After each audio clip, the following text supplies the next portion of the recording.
This program was made possible by the Florida Humanities Council. We come from all over, and we become one state, where we share in the history and become part of the culture that is Florida. The Florida Humanities Council, bringing Floridians together by sharing the stories of our state. The promise of paradise and living a dream. This is Florida. Too many cars, a fragile ecosystem, relentless sprawl, and 18 million people. This is Florida too. Though the recession has stopped Florida's growth dead in its tracks, millions of new residents are still expected in the coming years. Where will they live? One city is working on an answer. Downtown St. Petersburg is going back to the future. The population is aging, and baby boomers want to live in cities. They're not as interested in living in subdivisions, and so are millennials, the young kids coming out of college. And they want to go to a place where art is available, where bands can play, where there's great spaces. Thanks in part to a public space envisioned more than 100 years ago along St. Petersburg's waterfront, what is happening in this city may leave you green with envy. Living in downtown St. Petersburg is just absolutely fabulous. Not too long ago, some vowed to stay away from St. Petersburg. But it was very old looking. I promised I'd never come back to St. Petersburg. Little did I know I end up living here. So what has given this alluring city a new lease on life? It's a 30-year overnight success. But here in the Sunshine City, clouds threaten to cover that sunshine. What about Baywalk, envisioned as a new town square key to the success of downtown, now an ailing, controversial shopping and entertainment complex? Still unclear, can St. Petersburg build a downtown community for all citizens, even the homeless? Questions of historic preservation, of affordable housing, of kind of social justice are enormously important and interconnected problems that the city is going to have to face.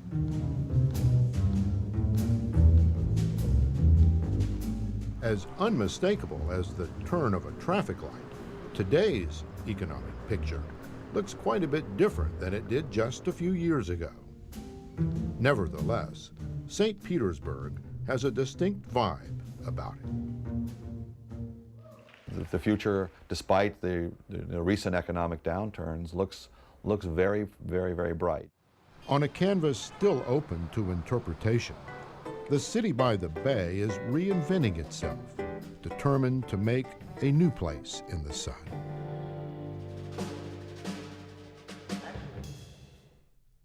In 1885, Dr. W.C. Van Bibber told the American Medical Association, after years of searching, he had finally found Health City. He also happened to own land there, and he was perfectly willing to share some of this land with some of the people at the conference. But he said he'd found Health City, and it was on the Pinellas Peninsula, and that was sort of the origins of the community that would become St. Petersburg. Unimpeded by the heat, humidity, and mosquitoes, St. Petersburg grew from a hardscrabble hamlet to prospering town. Back in New York City and Boston, and if you were on the railroad, you would see on the railroad marquee, the train to St. Petersburg, the train to St. Petersburg. By 1905, St. Petersburg had a couple of thousand people, as well as a power plant, water system, and telephones. That same year, the new trolley line was extended to the end of the 3,000-foot-long electric pier, a plan to turn the city's unsightly working waterfront into a deep-water port never made it. William Straub, editor and new owner of the St. Petersburg Times, had a more novel idea. And he dreamed of a very different kind of city, a place where people could enjoy a kind of leisurely life, where there would be a certain amount of enterprise, but there would be no smokestacks, there wouldn't be any industry. With a number of other kind of city beautiful enthusiasts, over the first decade of the 20th century, he was able to gather together a large parcel of land and to protect the public waterfront.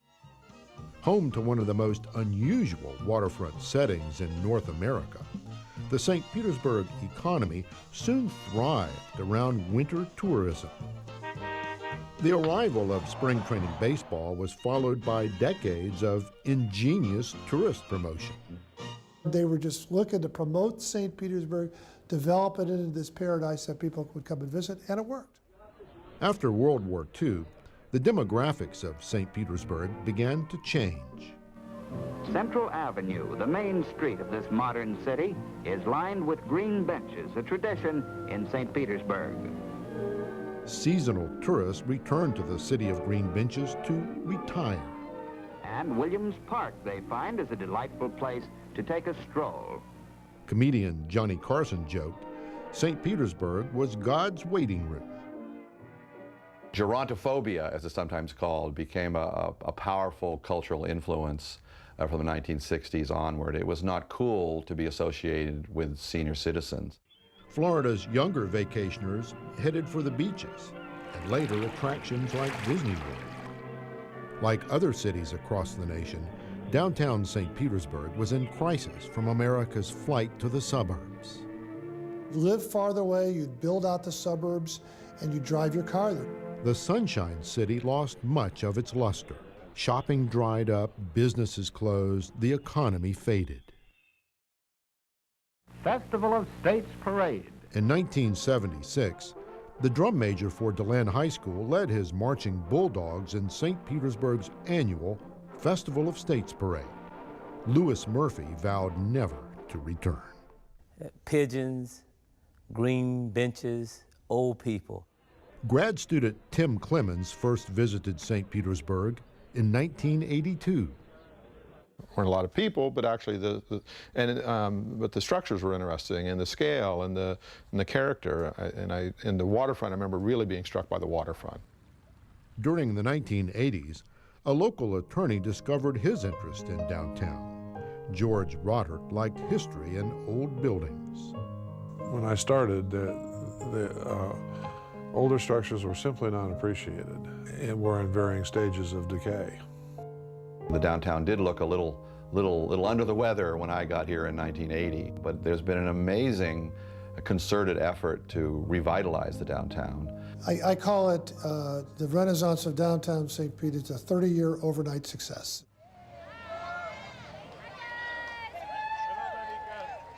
The long-running project has downtown residents like Dar Webb living a life she's always imagined. There's restaurants, there's theaters, there's parks, there's shopping, there's movies, there's people you know on the street.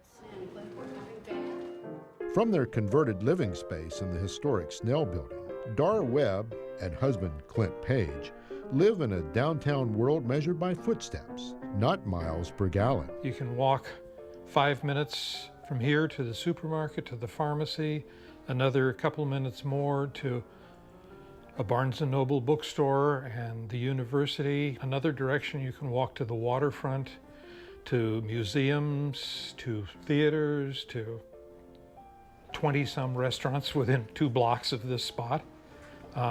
What's not to like? Living in the one-time office building constructed by visionary developer Perry Snell in 1928, Dar and Clint couldn't be happier. We really don't have to go off our block much to be entertained.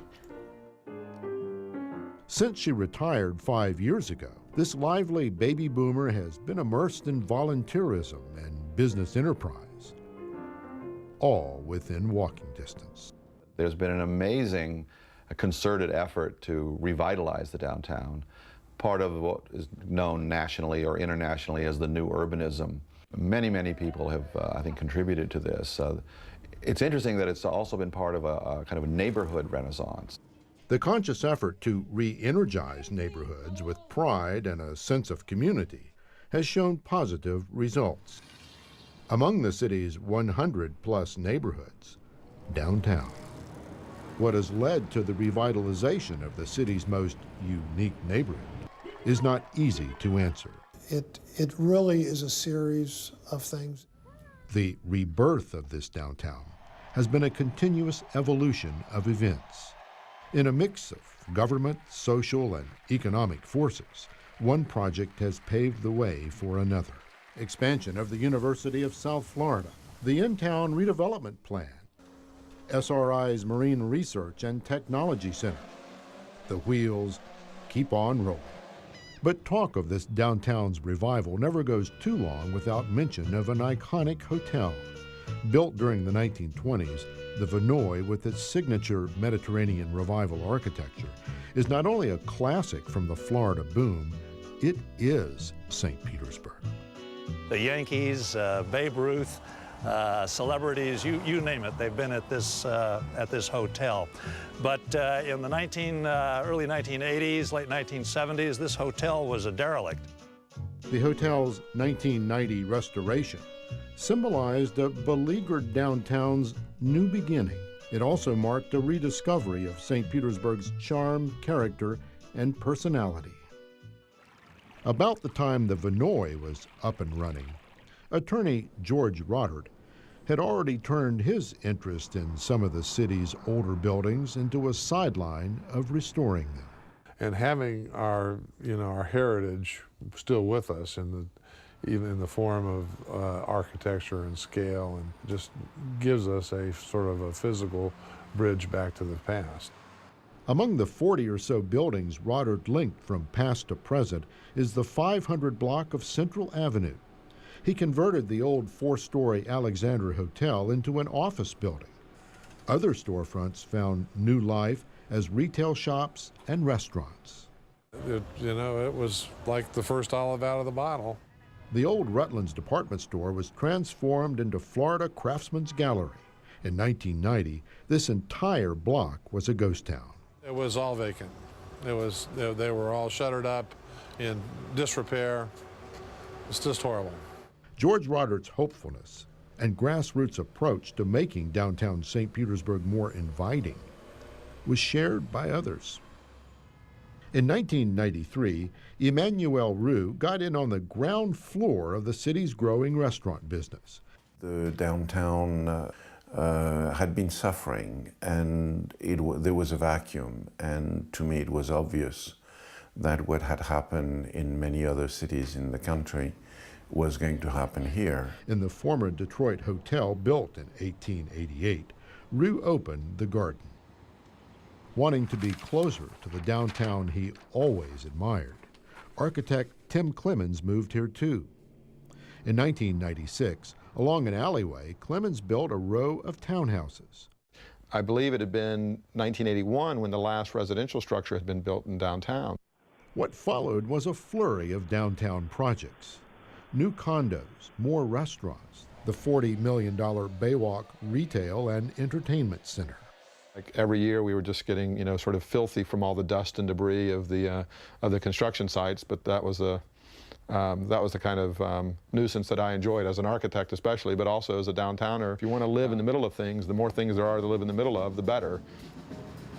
While Clemens' short walk from new townhouse to nearby office became an enjoyable routine, St. Petersburg's promising urban oasis bubbled up with the arts. I think that St. Petersburg is hip and cool. Adding to cornerstones like the Museum of Fine Arts, American Stage, and the Dali Museum, St. Petersburg experienced an explosion of art and artists. Born in St. Petersburg, Nate Najar plays cool jazz on a classical guitar. The audiences here have been very supportive, and more important than that, I've been getting to know the audiences here. I see a lot of the same faces at my appearances and seem to really genuinely be interested in the music that we're presenting. Writer and theater director Bob Devin Jones arrived from Los Angeles. In 2004, Jones co-founded Studio at 620, a community art space where the answer is always yes. So our connection to the community is that this is a place that people can come to with a creative idea, and 99% of the time, we find a way to make it happen. As a volunteer and supporter of the arts, the Eclectic Studio at 620 is among the frequent destinations in Dar Webb's walkable downtown. If I had to point at the single most important catalyst for what has happened here in St. Pete, I think it's probably the arts. That's when downtown St. Pete started to come back to life. Creativity spawns more creativity. You just want to be around it. And when you put art and urbanism together, you get something like Paris, and I don't think St. Petersburg is going to be Paris anytime in the near future, but if it became known as the Paris of Florida, that would be a step in the right direction. The energy spreading from downtown has likely influenced the entire city of 250,000. Demographers believe the 2010 census will show the average age in St. Petersburg is below the national average. You still have a large retired population here, but you have an increasingly young population as well. So you have it's much more diverse. Ironically, in this city famous for retirees, blue hair has a whole new meaning. A younger generation may be the new normal in St. Petersburg, but another segment of the city's population is largely invisible, even though they live in plain sight. The homeless population that gathers in downtown parks just blocks away from the city's iconic waterfront remains a festering problem. If you're here, you know, and you should be able to be here. That's part of being a community. And another part of being a community is that you take care of others in the community. Jo Ellen Schilke has run the Homey Globe Coffee Lounge for 10 years. Though confident interest in downtown will continue, she believes revitalization has been mixed. I love the fact that there's a lot more people in downtown. I hate the fact that there's all these empty storefronts because of poor planning. I'm always interested in how people come to St. Pete and they think that they're going to start something and do something and they know what St. Pete needs and it doesn't work, and then they blame the town for the fact that they didn't come and learn about the place and let something grow organically. Hammered by the recession, stores have closed throughout downtown. The most glaring business failures have been at Baywalk, a glitzy, high-profile, tax-supported retail and entertainment complex. I go there a lot of times for the movies, but the stores were really uninteresting to a person who's a resident of the city. Considered a linchpin of a revitalized downtown, the troubled Baywalk has been caught up in controversy, protesters, and unease about security. There are people who will be intimidated by diversity, people of different color than they are, by different culture, wearing different kind of clothes, speaking a different kind of way. I mean, I think that's exciting. I mean, that kind of showed that St. Petersburg had some vibrance, some life. That draws protest. I mean, you know, people want to speak. Among concerns over free speech, mismanagement, and the mix of stores, Baywalk has also included overtones of race. One is left to wonder if St. Petersburg's racial issues might have been bridged long ago. In a unique urban design rejected by voters in 1923, famed urban planner John Nolan hoped to create a harmonious new city. And the whole idea was that citizens would interconnect and move through their cities by exploring the park systems. And his goal was to integrate the city rather than segregate it. St. Petersburg's challenges have not deterred Louis Murphy. I think that there's just some issues that we have, within our cultures that's just going to be an ongoing process. Reverend Murphy is pastor of Mount Zion Baptist Church. What a beautiful place to live and to be able to go to all types of venues downtown, just completely different than what I experienced back in 1976. In the Renaissance of St. Petersburg, it seems people are reconnecting with the downtown tradition. It's the forum of the Roman city. It's the place where people run into friends, run into people they don't know. It's a place where exchanges, social exchanges can take place. And I think it is a very important element of urban life. From busy sidewalks to the outdoor Saturday market, St. Petersburg is cultivating the feel of an overgrown village. Thank you very much, sir. Come back. How about you, young man? The people like the idea of living in a place that they can then walk to work and walk to their coffee shop or go see music or go to the grocery store on bicycle or on foot. Where is the future of real estate? Well, it's going to be in places that appeal to baby boomers, one end of the demographic, and also appeals to millennials, the other end.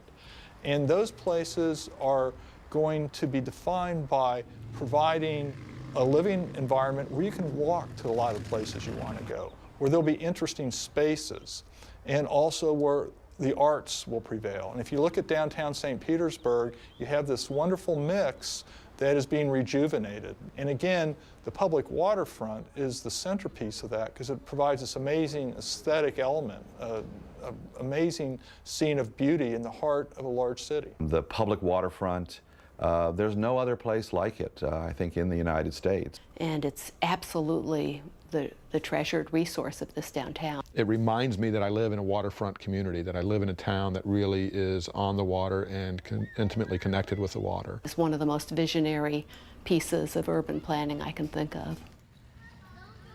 2010 marks the centennial of St. Petersburg's waterfront parks, now expanded to 5 miles of coastline.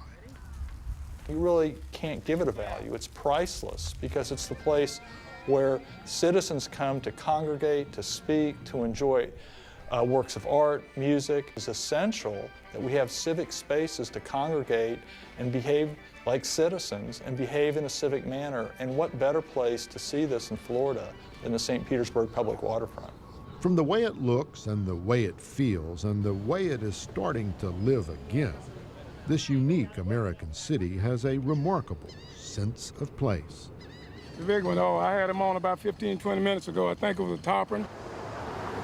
But change can have many sides. Gentrification has already pushed out some of the city's low-income elderly. Living downtown has also proved difficult for the working class. People who were working at all the restaurants and working in the service industry couldn't afford to live in downtown. Many of those working class people in this city are African American. As the city renaissance sort of spreads out from the downtown into the south side, there are very serious questions or problems about affordable housing, about people perhaps learning to live together in a more constructive fashion, as those old traditions of racial deference and of Jim Crow, of segregation, separation, I think are breaking down. So the city has a real challenge, I think, to spread the happiness, spread the positive changes of the new urbanism, not just to the favored few. Currently, some 8,000 people live downtown. Before the recession, the long-term planning goal was 30,000 residents. That number may still be reached, but in a more reserved economic recovery, new residential projects may look more like the Madison than Ovation and Signature Place. Maybe now we can take some of the stars out of our eyes and work on a livable downtown that's also affordable. Could the meltdown of Florida's once red-hot real estate market have a silver lining? Is it a chance to take a broader, more measured look at St. Petersburg's urban future? Have a mixed urban thing. We need to have people here who are only earning, in the 12, 20, 30, 40,000, as well as people earning 60, 70, 80, and we also need to make homes for those places who are people who are much more than that. And that if we have those three components living here, then we'll have a successful downtown. If you want to create a downtown, let's create one that's people. St. Pete is already in the future in that it is already a magnet for the arts. But what we've not done really very much over the last 10 to 15 years is really add to the employment base downtown. And I'm a little worried for that. You need young people. You need the old folks like myself, but you need that connection between the two. And just imagine if streetcars once again went down the middle of Central Avenue, and we had a transportation system that was truly a system where the auto was an option and not a necessity. You just have to focus every single day remembering quality of life, quality of life, quality of life, quality of life.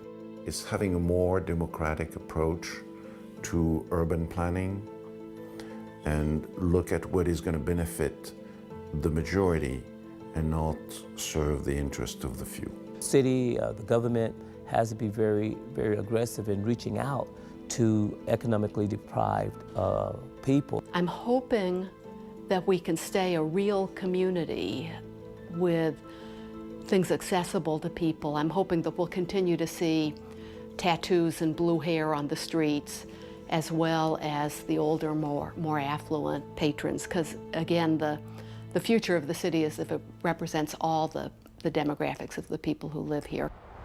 As many Floridians and newcomers decide commuting from distant suburbs is not for them or their wallets, urban centers like downtown St. Petersburg will hold special appeal. With its history, charm, and waterfront beauty, the city by the bay is hard to resist. But in creating a livable and energy-efficient downtown where the car is an option, the Sunshine City must still confront a Florida sky full of challenges. Behind menacing clouds, questions about affordable housing, jobs, bridging a racial divide, compassion, the environment, the will of the people, questions in need of solutions. So I'm excited about the future and also want to be a part of making the city of St. Petersburg a better place. The prescription for Florida's health city is the return of a strong and stable economy. But St. Petersburg's brightest days may well rest in building a community where the watchwords are cooperation and togetherness, guiding principles for a new place in the sun.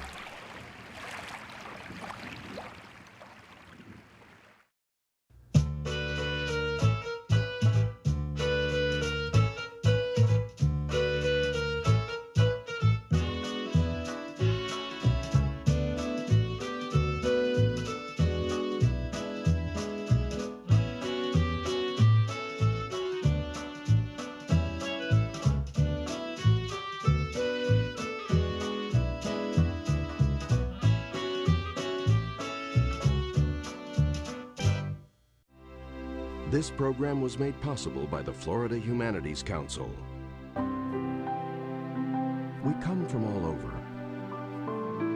and we become one state, where we share in the history and become part of the culture that is Florida. The Florida Humanities Council, bringing Floridians together by sharing the stories of our state.